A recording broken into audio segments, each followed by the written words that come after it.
নমস্কার।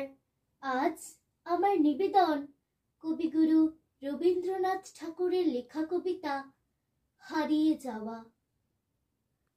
ছোট্ট আমার মেয়ে সঙ্গিনীদের ডাক শুনতে পেয়ে সিঁড়ি দিয়ে নিচের তলায় যাচ্ছিল সে নেমে। অন্ধকারে ভয়ে ভয়ে থেমে থেমে হাতে ছিল প্রদীপ খানি, আঁচল দিয়ে আড়াল করে চলছিল সাবধানে। আমি ছিলাম ছাতে, তারায় ভরা চৈত্র মাসের রাতে।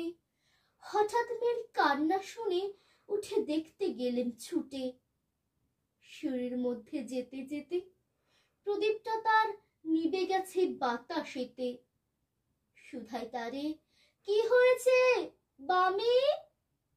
সে কেঁদে কয় নিচে থেকে, হারিয়ে গেছি আমি।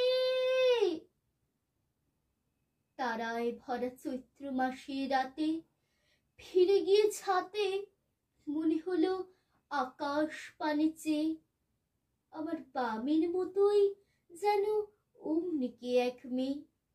নীলাম্বরের আঁচল খানি ঘিরে দীপ শিখাটি বাঁচিয়ে একা চলছে ধীরে ধীরে। নিভত যদি আলো, যদি হঠাৎ যেত থামি, আকাশ ভরে উঠত কেঁদে, হারিয়ে গেছি আমি, হারিয়ে গেছি আমি। নমস্কার।